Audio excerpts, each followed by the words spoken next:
ನಮಸ್ಕಾರ. ನಾನು ನಿಮ್ಮ ಭಾಗ್ಯನಾರಾಯಣ ಬೊಗ್ಗವರ್ಪು. ನೀವು ನೋಡ್ತಾ ಇದ್ದೀರಿ ಸುದ್ದಿ ಸರ್ಕಲ್.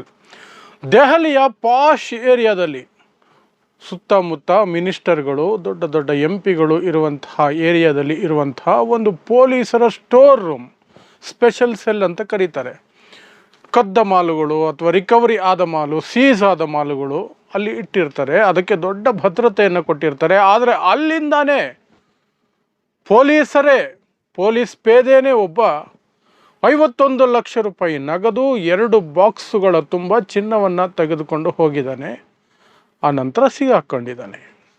ಸೊ ಏನಿದು ಘಟನೆ ಸಂಪೂರ್ಣವಾಗಿ? ಮತ್ತು ಅಂತಹ ಜಾಗದಲ್ಲಿ, ಲೋಧಿ ರೋಡ್ ಅನ್ನುವಂತಹ ಜಾಗದಲ್ಲಿ, ಮಿನಿಸ್ಟರ್ಗಳ ಕಾಲೋನಿಗಳು ಅಥವಾ ಕ್ವಾರ್ಟರ್ಸ್ಗಳು ಇರೋ ಜಾಗದಲ್ಲಿ ಈ ರೀತಿಯಾದಂತಹ ಲ್ಯಾಪ್ಸಸ್ ಹೆಂಗಾಯಿತು? ಮತ್ತು ಈ ಪೊಲೀಸ್ ಯಾರು ಕದ್ನಲ್ಲ ಅವೊಂದು ಸಹ ವಿಚಿತ್ರವಾಗಿದೆ. ಕತೆ ಹೇಳ್ತೀನಿ ಕೇಳಿ. ಮೊನ್ನೆ ಇದ್ದಕ್ಕಿದ್ದ ಹಾಗೆ ಆ ಸ್ಟೋರ್ ರೂಮ್ದು ಬೆಳಗಿನ ಜಾವ ಅಲ್ಲಿ ಕಾವಲು ಹಾಕಿರ್ತಾನಲ್ಲ, ಅವನಿಗೆ ಎಚ್ಚರ ಆಗುತ್ತೆ. ಅಂದರೆ ಮಲಗಿರ್ತಾನೆ, ಅವನು ಡ್ಯೂಟಿ ಮಾಡಲಿಲ್ಲ, ಮಲಗಿಬಿಟ್ಟ.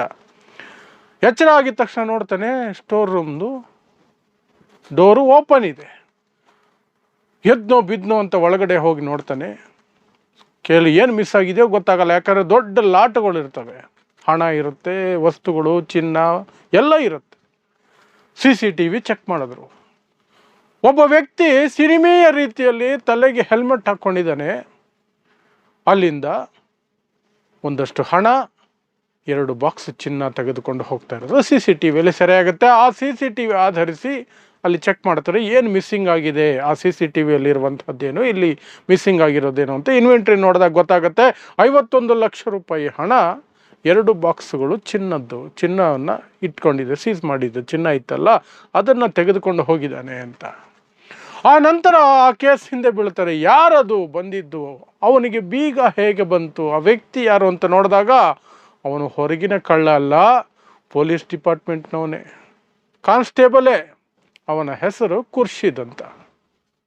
ಇದರಲ್ಲಿ ಮಜಾ ಏನು ಅಂದರೆ, 1 ತಿಂಗಳ ಹಿಂದೆ ಆ ಜಾಗದಿಂದ ಅವನಿಗೆ ಟ್ರಾನ್ಸ್ಫರ್ ಆಗಿರುತ್ತೆ. ಆದರೂ ಸಹ ಅವನು ಆರಾಮಾಗಿ ಬರ್ತಾನೆ, ಕೀ ಓಪನ್ ಮಾಡ್ತಾನೆ, ಒಳಗಡೆ ಹೋಗ್ತಾನೆ, ವಸ್ತುಗಳನ್ನು ತೆಗೆದುಕೊಂಡು ಹೋಗ್ತಾನೆ. ಕೀ ಆ್ಯಕ್ಚುಲಿ ಸೆಕ್ಯೂರಿಟಿ ಹತ್ರನೂ ಇರೋದಿಲ್ಲ, ಅದು ಹೈಯರ್ ಆಫೀಸರ್ಸ್ ಹತ್ರ ಇರುತ್ತೆ. ಸೆಕ್ಯೂರಿಟಿಗೆ ಅಂತ ಹಾಕಿರುವಂತಹ ಪೇದೆ ಕೆಲಸ ಕೇವಲ ಅಲ್ಲಿ ಗೇಟ್ ಕಾಯೋದಷ್ಟೇ. ಅವನು ಮನಸ್ಸು ಮಾಡಿದ್ರೆ ಒಳಗಡೆ ಹೋಗೋಕ್ಕಾಗಲ್ಲ, ಕೀ ಇರಲ್ಲ ಅವನ ಹತ್ರ. ಸೊ ಹೇಗೆ ಸಿಕ್ತು ಅನ್ನೋದೇ ದೊಡ್ಡ ರೋಚಕವಾದಂತಹ ಕತೆ ಇದು. ಈ ಖುರ್ಷಿದ್ ಇದನ್ನಲ್ಲ, ಇವನಿಗೆ ಜೂಜಾಡುವಂತಹ ಚಟ. ಸಿಕ್ಕಾಪಟ್ಟೆ ಸಾಲ ಮಾಡ್ಕೊಂಡಿರ್ತಾನೆ. ಹಾಗಾಗಿ ಸಾಲಗಾರರ ಕಾಟಕ್ಕೆಂತಲೇ ಇಲ್ಲಿ ಕೆಲಸ ಮಾಡ್ತಿದ್ದದ್ದು. ಲೋಧಿ ರೋಡ್ನ ಈ ಒಂದು ಸ್ಪೆಷಲ್ ಸೆಲ್ನಲ್ಲಿ ಕೆಲಸ ಮಾಡ್ತಿದ್ದವನು ಟ್ರಾನ್ಸ್ಫರ್ ಪಡ್ಕೊಂಡು 1 ತಿಂಗಳ ಹಿಂದೆನೇ ಟ್ರಾನ್ಸ್ಫರ್ ಆಗಿರುತ್ತೆ ಅವನಿಗೆ. ಆ ಟ್ರಾನ್ಸ್ಫರ್ ಆಗಿರೋ ವಿಚಾರ ಈ ಸ್ಪೆಷಲ್ ಸೆಲ್ಲಲ್ಲಿ ಕೆಲಸ ಮಾಡೋರಿಗೆ ಗೊತ್ತಿಲ್ವಂತೆ. ಸ್ಪೆಷಲ್ ಸೆಲ್ಲಲ್ಲಿ ಕೆಲಸ ಮಾಡೋರಿಗೆ ತಮ್ಮ ಸಿಬ್ಬಂದಿಯಲ್ಲಿ ಒಬ್ಬ ಟ್ರಾನ್ಸ್ಫರ್ ಆಗಿರೋದು. ಅವನು ಆಗಾಗ ಬಂದು ಇಲ್ಲೂ ಇರ್ತಿದ್ದ, ಅಲ್ಲೂ ಇರ್ತಿದ್ದಂತೆ.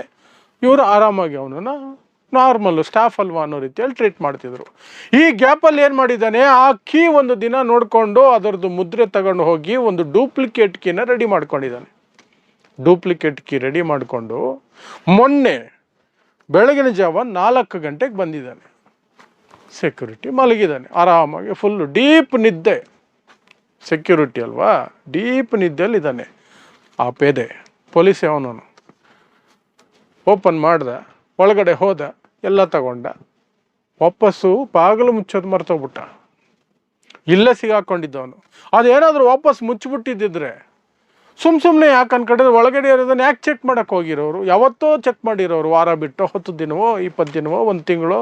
ಆಗ ಅಷ್ಟೊತ್ತಿಗೆ CCTV ಏನಾದರೂ ಡಿಲೀಟ್ ಆಗಿಬಿಟ್ಟಿದ್ರೆ, ಏನಾದರೂ ಆಗಿದ್ರೆ ಗೊತ್ತೇ ಆಗ್ತಿರ್ಲಿಲ್ಲ. ಯಾರು ಬಂದರು, ಯಾರು ಹೊತ್ಕೊಂಡೋದ್ರು, ಯಾರಾದರೂ ಹೊತ್ಕೊಂಡೋದ್ರ, ಅಥವಾ ಪೊಲೀಸರು ಬರ್ಸ್ಬಿಟ್ಟಿರೋರು ಇಲ್ಲಿ ಚಿಂದ್ಬಿಡ್ತು ಅಂತನೋ ಇನ್ನೇನಾದ್ರು ಬರ್ಸಿರೋರು ಮಿಸ್ಸಿಂಗ್ ಅಂತ. ಆದರೆ ಅವನು ವಾಪಸ್ ಅದನ್ನು ಮುಚ್ಚೋದು ಮರ್ತನಲ್ಲ, ಅಲ್ಲೇ ತಗಲಾಕಂಡ ಯಾರೋ ಒಳಗಡೆ ಹೋಗಿ ಬಂದಿದ್ದಾರಲ್ಲ ಅನ್ನೋದು ಈ ಪೇದೆಗೆ ಗೊತ್ತಾಯಿತು, ಕಾವಲಿದ್ದವನಿಗೆ. ಇದರಲ್ಲಿ ಇನ್ನೊಂದು ಮಜಾ ಏನು ಅಂದರೆ, ಇಂತಹ ಸ್ಪೆಷಲ್ ಸೆಲ್ಗಳು ಇರ್ತಾವಲ್ಲ, ವಸ್ತುಗಳನ್ನು ಇಟ್ಟಿರೋ ಸ್ಪೆಷಲ್ ಸೆಲ್ಲು, ಅದಕ್ಕೆ ಲೋಕಲ್ ಪೊಲೀಸ್ನ ಹಾಕೋದಿಲ್ಲ ಸೆಕ್ಯೂರಿಟಿಗೆ, ಬೇರೆ ದೂರದ ರಾಜ್ಯದ ಸೆಕ್ಯೂರಿಟಿನ ಹಾಕಿರ್ತಾರೆ. ಅಲ್ಲಿ ಕಾವಲು ಕಾಯ್ತಿದ್ದಂಥ ಈ ಸೆಕ್ಯೂರಿಟಿ ಇದ್ನಲ್ಲ, ಇವನು ನಾಗಾಲ್ಯಾಂಡಿನ ಪೊಲೀಸು. ಅಲ್ಲಿಂದ ತೊಗೊಂಡು ಬಂದು ಇವನನ್ನು ಇಲ್ಲಿ ಕಾವಲು ಹಾಕಿದ್ರೆ. ಯಾಕಂದರೆ ಈ ವಸ್ತುಗಳೆಲ್ಲ ಇರ್ತವೆ, ಸೀಸ್ ಆಗಿರೋ ದೊಡ್ಡ ದೊಡ್ಡ ತುಂಬ ಬೆಲೆ ಬಾಳುವಂತಹ ವಸ್ತುಗಳು, ಹಣ ಎಲ್ಲ ಇರುತ್ತೆ. ಅದನ್ನು ಲೋಕಲ್ ಪೊಲೀಸ್ ಹಾಕಿದ್ರೆ ಲೋಕಲ್ ಪೊಲೀಸ್ಗಳು ಸೇರಿಕೊಂಡು ಸೆಟ್ಟಿಂಗ್ ಮಾಡಿಕೊಂಡು ಅದನ್ನೇನಾದರೂ ಒಂದು ಗತಿ ಕಾಣಿಸ್ತಾರೆ ಅನ್ನೋ ಉದ್ದೇಶಕ್ಕೇ ಬೇರೆ ರಾಜ್ಯ, ಅದು ದೂರದ ರಾಜ್ಯಗಳಿಂದ ತಂದು ಸೆಕ್ಯೂರಿಟಿ ಹಾಕಿರ್ತಾರೆ ಈ ಸೆಟ್ಟಿಂಗ್ ಆಗದೇ ಇರಲಿ ಅಂತ. ಸೆಟ್ಟಿಂಗ್ ಆಗಲಿಲ್ಲ, ಈತ ಸಿಟ್ಟಿಂಗಲ್ಲೇ ನಿದ್ದೆ ಹೋದ.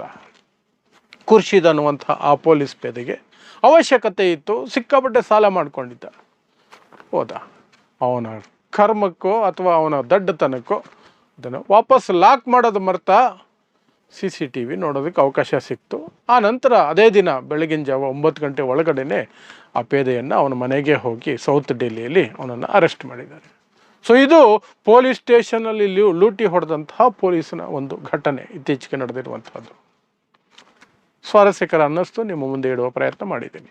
ಸೊ ಇಂತಹದೇ ವಿಶೇಷ ಸುದ್ದಿಗಳಿಗಾಗಿ ನೋಡ್ತಾ ಇರಿ ಸುದ್ದಿ ಸರ್ಕಲ್. ನಾನು ನಿಮ್ಮ ಭಾಗ್ಯನಾರಾಯಣ ಬೊಗ್ಗವರಪು.